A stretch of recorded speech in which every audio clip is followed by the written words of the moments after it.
स्वागत है आप सभी का तुलुंग नर्सरी में। और ये है विंटर सीजन में सबसे प्यारा फ्लावर देने वाला बल्ब। और ये है गेडलस फ्लावर प्लांट के बल्ब। और इनकी फ्लावरिंग होती है एक ही स्टिक में, जो 10 से लेकर 15 तक होते हैं इसके फ्लावर एक ही स्टिक में, वो भी ऊपर से लेकर नीचे तक, जो दिखने में बड़े प्यारे लगते हैं। और इनके फ्लावर में कलर भी बहुत ज़्यादा पाए जाते हैं, जैसे कि रेड हो गया और वाइट, येलो, ऑरेंज, पिंक और ब्लू। और बहुत सारे कलर मिल जाते हैं इन बल्बों में। वैसे तो मेरे पास लगे हुए हैं इसके प्लांट, और उनमें कलर भी बहुत सारे हैं। वो प्लांट मैं दिखाता हूँ आप लोगों को बाद में। पहले बात कर लेते हैं इस बल्ब की। ये बल्ब मैं लाया था 4 महीने पहले। इस पैकेट के अंदर है बल्ब 6, और इन बल्ब में 6 कलर अलग अलग हैं। पहला है ब्लू, उसके बाद ऑरेंज, फिर आता है रेड एंड व्हाइट, और लास्ट में 2 कलर हैं, येलो और पिंक। और ये कलर मेरे पास नहीं थे। और आप लोगों को दिख रहा होगा उस बल्ब में नए शूट निकलने लगे हैं, क्योंकि इन बल्बों को लगाने का टाइम आ गया है। और यही टाइम है जिसमें हम ये बल्ब लगाते हैं। सितंबर में या अक्टूबर लगाते हैं इसके बल्ब, जब जाकर 3 महीने में होती है इसमें अच्छी फ्लावरिंग। इसीलिए इस बल्ब को आज लगा रहा हूँ मैं। पहले हम देख लेते हैं बल्ब को जिसमें नई नई शूट निकल रही है।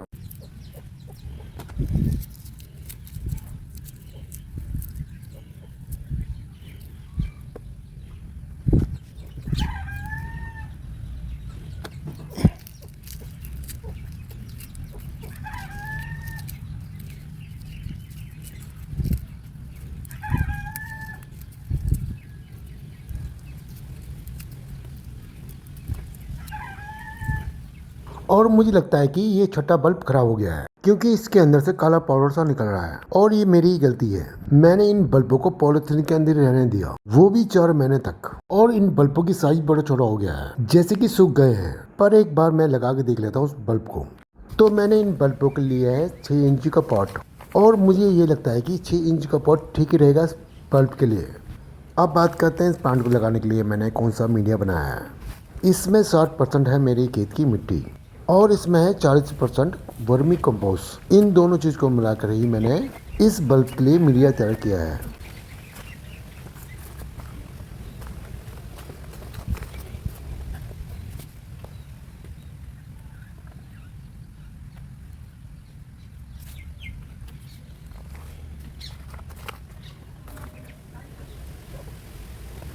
अब हम तैयारी करते हैं बल्ब लगाने की।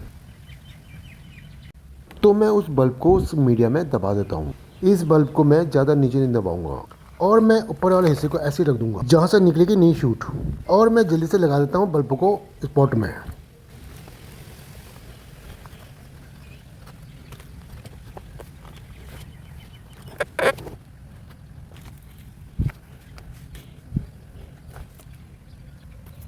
अब मैंने उन बल्ब को लगा दिया है पॉट में।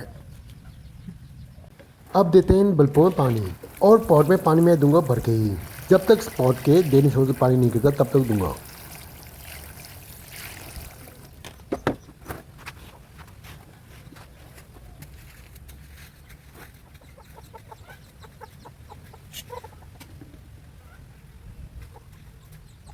अब मैं आपको पुराने प्लांट दिखाता हूँ। ये है पिछले साल के प्लांट। अभी मैंने इन बल्बों को डिवाइड नहीं किया, क्योंकि इसमें हो गए बहुत सारे बल्ब। अभी तो इसमें बल्ब बड़े छोटे छोटे हैं, इसलिए नहीं किया डिवाइड मैंने। पर मैं साल कर दूंगा इनके बल्ब को अलग अलग। पहले तो मैं लूँगा इसमें फ्लावर, उसके बाद करूँगा इसके बल्ब को डिवाइड। और मुझे इस प्लांट में 2 काम करने हैं। पहला काम ये है कि इस पॉट में निकल आई हैं बहुत सारे घास, उन घासों को निकालना है। पहले मैं सभी पॉटों से घास निकाल लेता हूँ।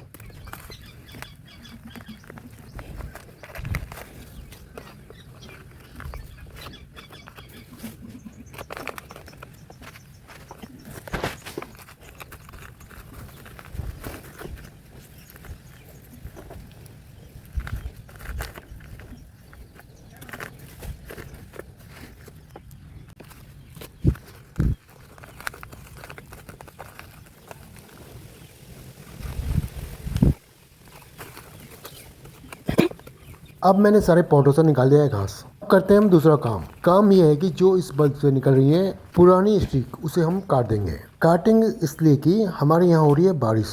इस मौसम में हमारे यहाँ होती है बहुत सारी तितलियाँ, जो अपने बच्चे देते हैं इस स्टिक में, जिसे हम कहते हैं कैटरपिलर। और वही कैटरपिलर इनके पत्तों को खाना शुरू कर देती हैं, जैसे इस स्टिक के पत्तों का आकार का है।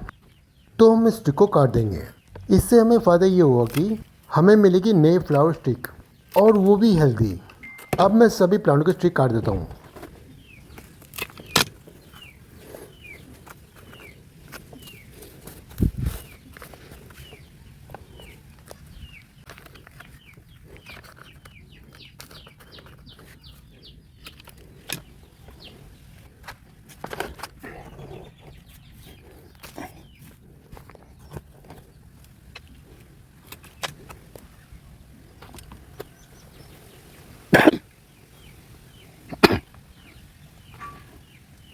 अब मैंने सारे प्लांट के पुराने स्टिक काट दिए हैं और इसमें वो बल्ब भी हैं जो हमने वही लगाया था, नए बल्ब।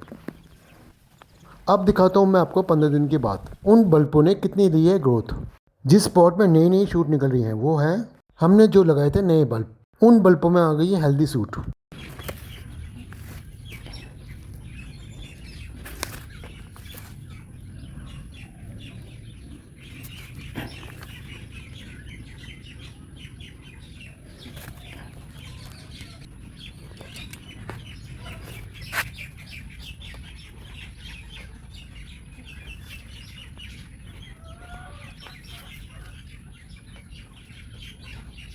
और पुराने बल्बों में आ गई है नई नई छूट, पर अभी वो बहुत छोटे दिख रहे हैं। अभी तो इन बल्बों को मैंने कहा मैं शेड हाउस के अंदर ही। अब मैं इन प्लांटों को ऐसी जगह रखूंगा जहाँ पर सूरज की रोशनी सुबह से लेकर शाम तक मिले, ऐसी जगह मैं रखूंगा, तभी इन प्लांटों की होगी ग्रोथ अच्छी।